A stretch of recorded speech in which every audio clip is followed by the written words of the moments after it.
नमस्कार प्यारे विद्यार्थियों, आइए आज के इस वीडियो में कक्षा 10 की गणित की प्रश्नावली 1.1 में प्रश्न संख्या 17 को हल करना सीखते हैं।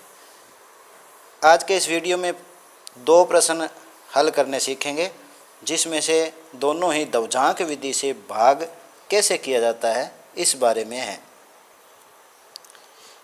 ये दो 17 नंबर और 18 नंबर आज के वीडियो के अंदर अपने हल करेंगे, और जो 19 और 20 नंबर वीडियो ये जो है प्रश्न, ये आपको घर से हल करना है। 19 और 20 को घर से देखेंगे, ठीक है। तो चलिए देखते हैं आगे।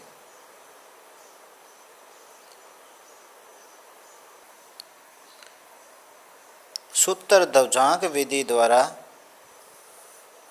5,92,837 में 119 का भाग देना है। तो सबसे पहले सूत्र दवजांक विधि के बारे में कुछ बातें हैं, वो आपको देखना है कि इसके अंदर पहले की तरह जो निखिलम और अपने परावर्त्य योजित विधि पढ़ी थी, उसी की तरह प्रश्न हल करते समय तीन भागों के अंदर बांटेंगे। 3 खंड बनाएंगे इसमें, प्रथम खंड, मध्य खंड और अंतिम खंड। अब इसमें क्या लेना है कि जो भाजक है, यानी कि जिससे भाग दिया जाता है, जैसे यहाँ पे 119 भाजक है, इस भाजक को 2 भागों में बांटना है। आपको 2 भागों में भाजक को लिखना है।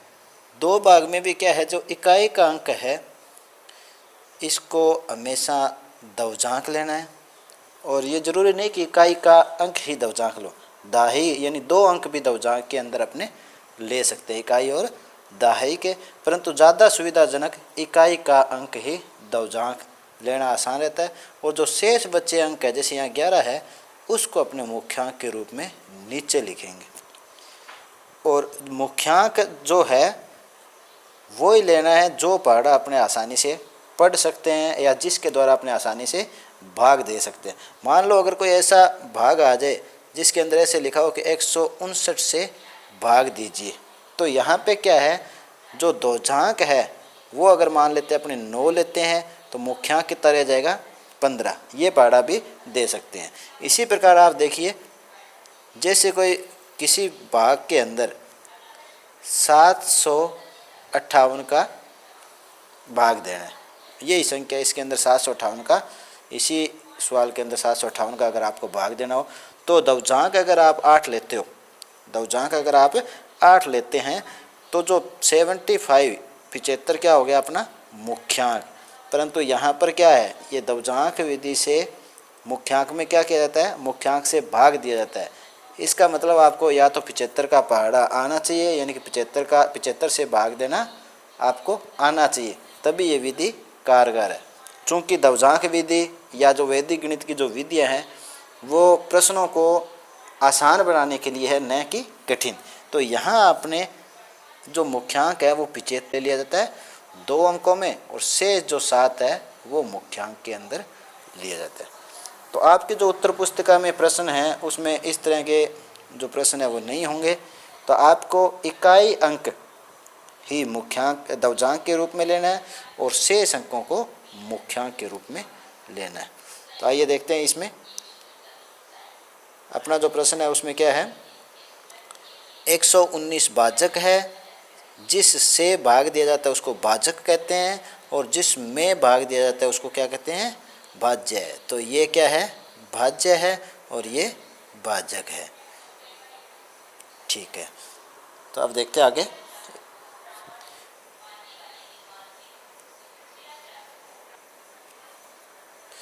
सबसे पहले भाजक जो 119 है, इसको 2 टुकड़ों में लिखेंगे। इसमें से जो 9 है वो दवजांक के रूप में, और 11 उसके नीचे लिखेंगे, जिसको मुख्यांक कहा जाता है। ये ऊपर वाले को दवजांक कहते हैं, क्योंकि दवजांक मतलब ध्वज या झंडा जो हमेशा ऊपर रहता है। इस तरह से आप इसको याद कर सकते हैं।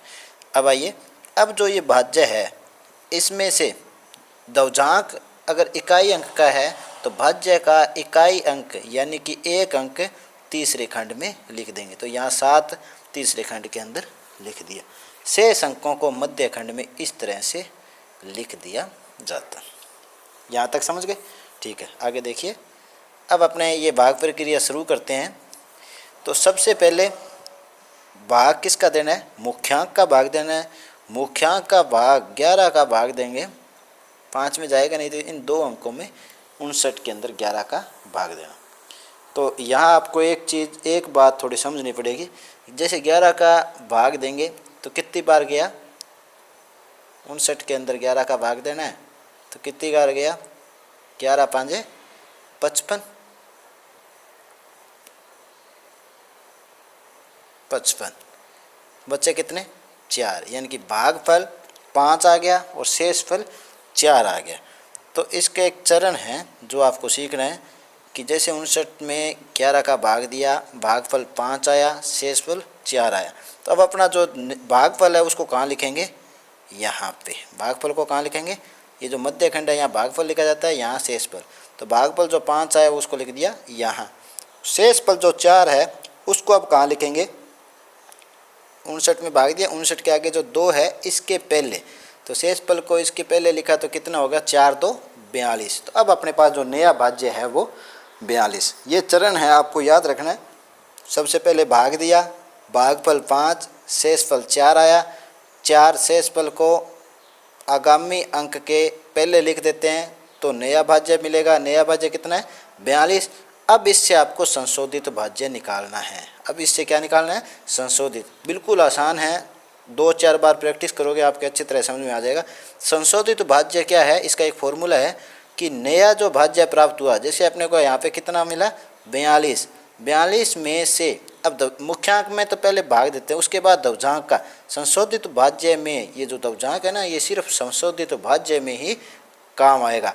तो इस संशोधित भाज्य के अंदर जब अपने नए संशोधित भाज्य निकालते हैं तो 42 माइनस 42 क्या? नया भाज्य माइनस इस दवजांक और जो भागफल है, दवजांक और जो आपका भागफल है उनको गुणा करके घटाना है। तो 9 गुणा 5। तो अब 42 में से 5 घटा के देख लीजिए। 42 में से 9 5 45, ये माइनस के, तो घटाएंगे तो उत्तर किस में आ रहा है? माइनस में। अब यहाँ आपको ये बात ध्यान रखनी है कि जब भी, और ये संकेत के रूप में लिखना भी है, जब भी इसको हल करोगे तो एक साइड में या नीचे भी आप इसको संकेत के रूप में चरण वाइज लिखोगे, 1 2 3 4 के रूप में। तो जब भी आपका उत्तर ऋणात्मक आ गया तो वापस प्रक्रिया दोहराएंगे। ऋणात्मक आते ही जहाँ पहले भाग दिया था उससे एक कम, उससे क्या है? एक कम बार पहाड़ा पढ़ना है। तो देखिए, पहले 59 के अंदर 11 का भाग दिया तो कितनी बार पढ़ा था? 5 बार। अब 5 बार ना जाके कितनी बार भाग देना है? 4 बार। 4 बार भाग देंगे तो 11 चौके 44, कितने बच गए? 5 शेष, यानी कि भागफल 4। तो यहाँ देखिए ऋणात्मक है तो प्रक्रिया को पुनः दोहराएंगे। पुनः दोहरा के भागफल क्या लिखा? 4, और शेषफल है वो कितना हो गया? 5 और 1 15। तो शेषफल कितना लिख दिया? 15। अब इस 15 को कहाँ लिखना है आपको? मध्य खंड के अंदर। इस 15 को जो अपना जो नया भाज्य बन गया वो कैसे बनेगा? 15 को कहाँ लिखेंगे? मध्य खंड में। यहाँ मैंने लिखा नहीं, थोड़ा ध्यान रहना। तो इस 15 को मध्य खंड में 2 से पहले लिखेंगे, 2 से पहले। तो अपने पास नया भाज्य कितना हो गया? 152। नया भाज्य कितना हो गया? 152। अब संशोधित भाज्य के लिए वापस वही चरण वापस दोहराएंगे कि जो संशोधित भाज्य है वो कैसे निकालते हैं? नए भाज्य में से घटाएंगे किसका गुणा? दवजांक गुणा भागफल। अब भागफल क्या है? 4 है। तो देखिए 152 माइनस इनको गुणा करेंगे तो कितना आ गया? 36। 152 में से 36 घटाना है। तो 12 में से 6 गए 6, 4 में से 3 गए 1 और 116। तो अपने पास अब संशोधित भाज्य क्या आ गया? 116। तो अब भाग किस में देना है? 116 के अंदर देना है। अब भाग किसके देना है? 116 में देना है, ना कि 152 में। तो अब देखते हैं वापस वही 3 नंबर चरण लिखेंगे। 3 नंबर चरण 116 में किसका भाग दे रहे हैं? 11 का। तो भागफल कितना आया? भाग दे के देख लेना, ऐसे आप सभी भाग दे के इसके अंदर फिर ही भागफल लिखोगे। 11 का भाग दिया तो भागफल कितना आया? अब भागफल जैसे देखते हैं, 11 एकम 11 दूने भाई 11 तिया 33, 11 चौका 44, 55, 11 निमा 99, 11 दाया 110। तो यहाँ देखिए भाग 10 तक भी जा रहा है, 11 दाया 110, भागफल कितने तक जा रहा है, 10 तक जा रहा है। तो एक बार आप ये करके देख लीजिए, 11 दाया 110, शेष कितने रह गए 6। अब शेष रहते हैं उसके लिए क्या लिखते हैं, भागफल तो यहाँ लिखेंगे और शेष रहते हैं उसको आगे वाले अंक के पहले। तो नया भाज्य अपने को कितना मिल गया, जो 6 है उसको किसके आगे लिखेंगे, 8 के पहले। तो नया भाज्य अब हो गया अपने पास 68, नया भाज्य कितना हो गया 68। अब इसमें से क्या घटाना है, दवजांक गुणा भागफल, दवजांक 9 है, भागफल 10 है। तो देखिए 68 माइनस 90, फिर उत्तर किस में आ रहा है, ऋणात्मक आ रहा है, फिर उत्तर किस में आ रहा है, ऋणात्मक आ रहा है। तो अब अपने क्या करेंगे, उत्तर ऋणात्मक नहीं आए इसलिए पहले ही भाग 10 में न देकर किस में पढ़ेंगे, 9 तक के। 11 का भाग 10 पर न देकर कितनी बार देंगे, 9 बार, यानी कि 116 में भाग कितनी बार देंगे 11 का, 9 बार। तो शेषफल कितना बच गया, 17, शेषफल कितना बच गया 17। तो भागफल लिखते हैं यहाँ और शेषफल 17 है वो आगे वाले अंक के पहले लिख दिया जाता है। अब नया भाज्य यहाँ से अपने को मिल जाएगा। अब इसी से संशोधित भाज्य निकालेंगे। नया भाज्य कितना हो गया 178, नया भाज्य कितना हो गया 178। तो यहाँ देख लिए 178 में से क्या घटाना होता है, दवजांक गुणा भागफल, दवजांक गुणा भागफल। तो दवजांक भी 9 है और भागफल भी 9 है, ये 9 9 81 इसमें से घटा देंगे। तो कितना बच गया 7 1 1, यानी कि 100, इसके अंदर 7 और इधर चला गया तो आ गया 9। तो यहाँ पर देखिए आप, तो शेषफल जब घटाएंगे तो 57 में इसका शेषफल बच जाएगा। अब जो ये शेषफल संशोधित भाज्य बनता है, ये आगामी पद के अंदर क्या होता है, भाज्य होगा, यानी जिसके अंदर भाग देंगे। तो अब क्या करेंगे, 97 भाग 11। अब यहाँ पर जो शेषफल 17 बटा पहले गया, अब 97 में 11 का भाग देंगे तो 11 निन्मे 99 और 11 8, तो भागफल कितना आ रहा है 8 और शेषफल 9। तो देखो भागफल को भागफल में 8 लिखेंगे, शेषफल 9 है वो आगे वाले अंक के पहले। तो अब ये कितना हो गया 93। तो ये 93 क्या है, नया भाज्य, 93 क्या है, नया भाज्य। अब संशोधित भाज्य निकालना है, तो संशोधित भाज्य के लिए क्या करना पड़ता है, नए भाज्य में से क्या घटाना है, नए भाज्य में से क्या घटाना होता है, दवजांक गुणा भागफल, दवजांक 9 गुणा भागफल 8, 9 8 72। तो 93 में से क्या घटा देंगे, 72 घटा देंगे तो कितने बच गए 21।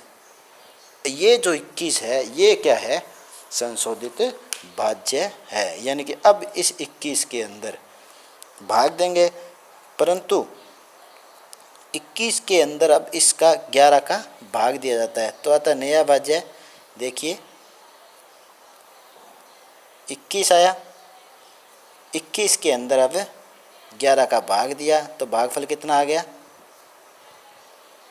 1 और शेषफल कितना आ गया 10। देख लिए 21 के अंदर 11 का भाग 11 एकम 11 और शेषफल कितना बच गया 10। तो 1 को कहाँ लिखते हैं यहाँ, और जो बचा 10 उसको कहाँ लिखेंगे, अगले वाले अंक के पहले, अगले वाले अंक के पहले। तो अब ये जो नया भाज्य है वो कितना हो गया अपने पास 107, नया भाज्य कितना हो गया 107। तो संशोधित भाज्य कैसे निकालते हैं, नए भाज्य में से क्या घटाना है, दवजांक गुणा भागफल। तो दवजांक 9 है और भागफल कितना है 1 है, तो यानी कि 107 में से अब क्या घटाएंगे 9, 107 में से 9, 107 में से 9 घटाए तो कितने बचे 98, 98 इस खंड के अंदर नीचे शेष बच जाएंगे। तो यहाँ अपना क्या हो गया 4981 तो हो गया भागफल और शेषफल हो गया 98। ये थी दवजांक विधि से हल करना। उम्मीद है कि आप सभी को ये समझ में आया होगा। नहीं तो अभी एक प्रश्न और हल कर लेते हैं। फिर इसमें और एक बार आप देख सकते हो, नहीं तो इसको एक दो बार रिवाइज करना, अच्छी तरह से आप समझ पाओगे। आइए नया प्रश्न, प्रश्न संख्या 18 देखते हैं। 58,764 में भाग देना है 59 का दवजांक विधि से। तो ये थोड़ा एक अलग तरीके से मैं आपको समझाना चाहता हूँ। एक विधि तो जो पहले अपने की है वो है, दूसरी विधि ये है कि ये जो भाजक है इसको अपने विनकुलम में बदल कर हल करेंगे। भाजक को किस में बदलेंगे? विनकुलम संख्या में। और क्यों बदलेंगे वो कारण एक बार बता देता हूँ। क्योंकि अपने पिछला जो प्रश्न देखा था आपने, उसके अंदर क्या था कि बार बार क्या आ रहा था, जो भाज्य संशोधित भाज्य दोबारा निकालना पड़ रहा था। कारण उसका कि बार बार संख्याएं जो आ रही थी वो क्या आ रही थी, ऋणात्मक में आ रही। संशोधित भाज्य बार बार क्या आ रहा था, ऋणात्मक। जैसे पिछले प्रश्न के अंदर आया था -3, या फिर अपने भाग को क्या करना पड़ता है, दोबारा से वही प्रक्रिया दोहरानी पड़ती है और भाग को एक बार कम पढ़ना पड़ता है। तो ये समस्या कब आती है, जब भाजक का, जैसे ये भाजक है ना, तो ये भाजक का जो ये मुख्यांक है और ये दवजांक है, ये दवजांक अगर बड़ा है तो ऑब्वियसली जब घटाएंगे तो क्या होता है, ऋणात्मक मान जरूर आता है। क्योंकि इसी से गुणा करना होता है संशोधित भाज्य में, तो वो लगभग क्या आता है, माइनस में आता है। इसलिए अपने को वो भाग को क्या है, दोबारा से पढ़ना पड़ेगा। इस समस्या से निजात पाने के लिए आपको एक अलग तरीके की विधि बता रहा हूँ, अच्छी तरह देखना, समझ आएगी और बहुत ही सरल विधि है, वही दवजांक विधि। तो इसमें क्या करना है आपको, जो भाजक है उसका जो दवजांक अपने लेते हैं, दवजांक क्या लेंगे अब इसके अंदर, जैसे भाजक 59 है तो दवजांक इसमें क्या ले लेंगे, 9 दवजांक लेंगे और ये जो 5 है वो मुख्यांक लेंगे। तो ये 9 को अपने सिर्फ विनकुलम के अंदर बदल देंगे। इस एक 9 को बदलेंगे, 5 को नहीं बदलेंगे। 9 को किस में बदल देंगे, विनकुलम संख्या में बदल देंगे।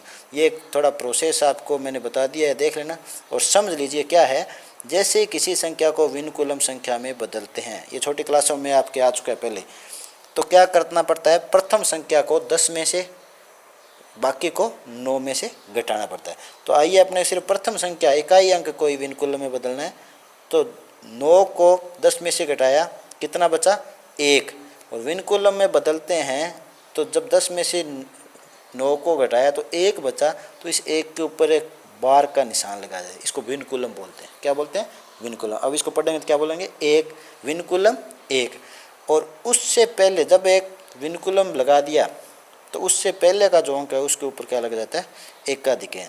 तो अब ये अपनी संख्या बन गई, ये तो सेम रहेगा, 5 और 1 कितना हो गया, 6। तो अब ये संख्या बन गई 6 विनकुलम 1, यानी कि 59 को जब विनकुलम में बदला, सिर्फ इकाई अंक विनकुलम में बदला, तो 6 विनकुलम 1। अब अपने जो भाग देंगे वो 6 विनकुलम 1 से देंगे।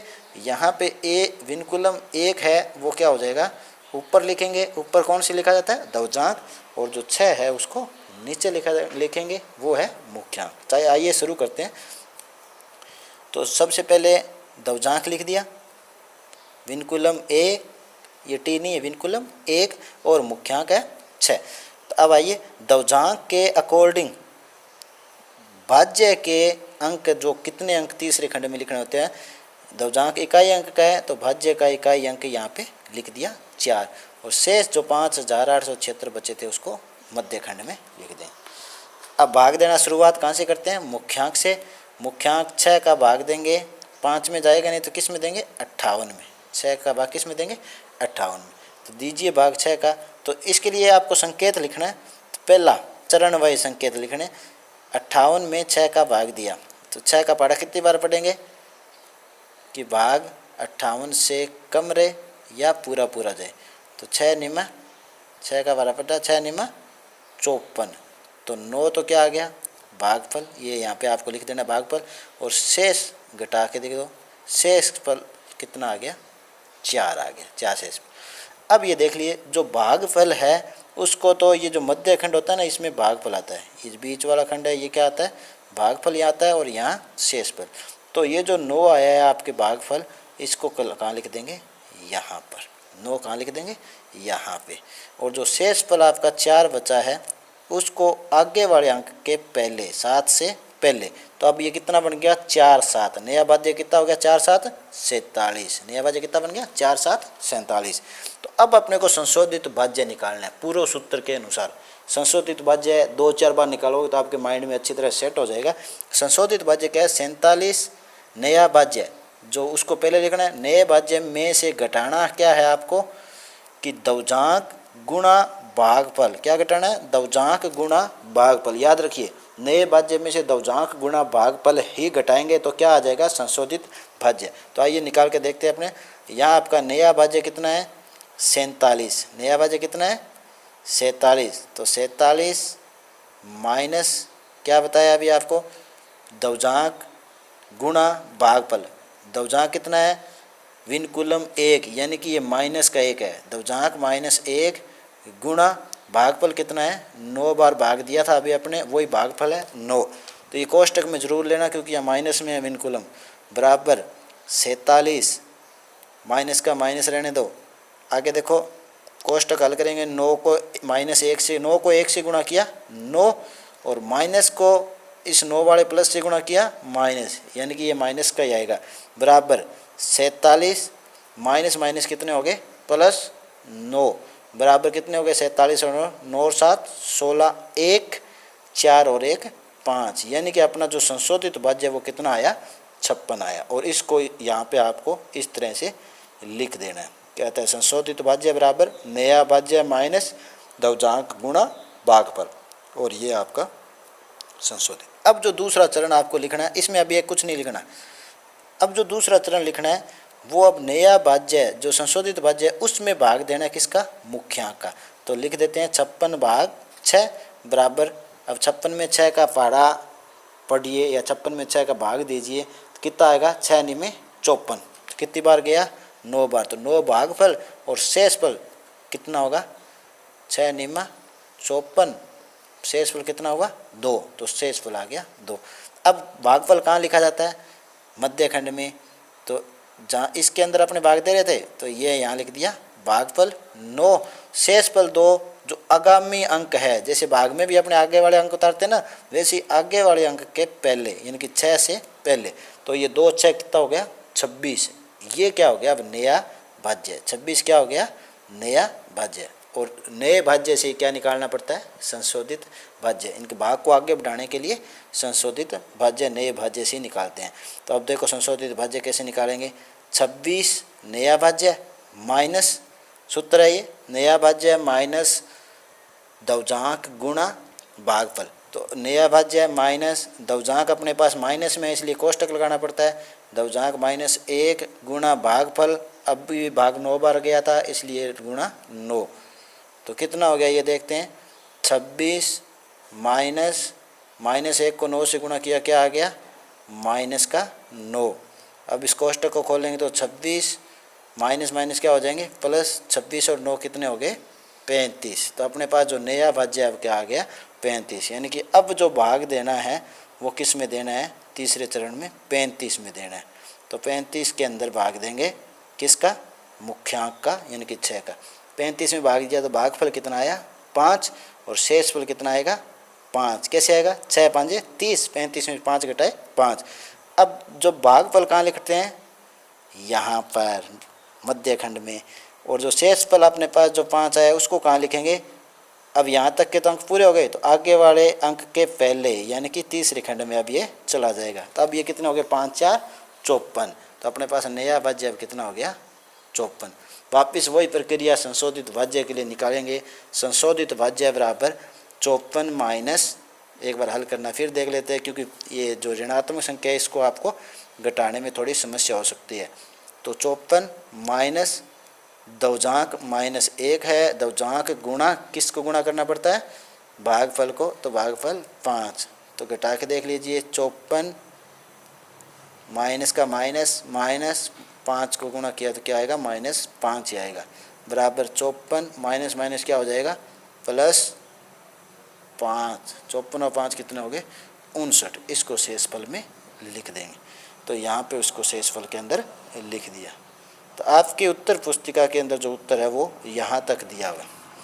परंतु एक बात आपने अभी तक सीखी है और ये क्या है कि जब भी अपने भाग देते हैं जो शेषफल बचता है वो क्या बचना चाहिए, या तो भाजक से, जो भाजक अपने पास यहाँ भाजक कितना था, जो 59 भाजक है, या भाग किससे देना था, 59 से, यानी कि या तो ये भाजक से कम होना चाहिए शेषफल, या फिर भाजक से कम ही होना चाहिए, ज़्यादा तो कभी होता ही नहीं है। तो यहाँ पर भाजक के बराबर है शेषफल, इसका मतलब भाग एक बार और जा रहा है। तब एक बार और भाग जाने के लिए क्या करना पड़ेगा अपने को, क्योंकि अपने भाग किससे दे रहे हैं, 6 विनकुलम 1 से, तो इसको वापस विनकुलम में बदल लो 59 को। अभी जो पहले बदला था वही आएगा, 59 को विनकुलम में बदलेंगे तो क्या आएगा, 6 विनकुलम 1। तो यहाँ आपने लिख दिया 6 विनकुलम 1। अब 6 विनकुलम 1 गुणा 6 विनकुलम 1 का 6 विनकुलम 1 में भाग देंगे, कितनी बार गया, एक बार, उसको यहाँ पे जोड़ देना है, उसको यहाँ पे क्या कर देंगे, भागफल में जोड़ देंगे। तो 995 और 1 कितने हो गए, 996। और इधर 6 विनकुलम 1 में से 6 विनकुलम 1 को घटा देंगे तो कितना हो गया, 0। तो आपका उत्तर आ जाएगा 996 भागफल और 0 शेषफल। आपकी उत्तर पुस्तिका के अंदर ये उत्तर यहाँ तक दिया हुआ है और असली उत्तर इसका क्या है, ये है। तो उम्मीद करता हूँ कि आप सभी के ये दवजांक विधि से भाग करना समझ आया होगा। फिर भी कोई समस्या हो तो कमेंट बॉक्स में आप लिख सकते हैं। धन्यवाद।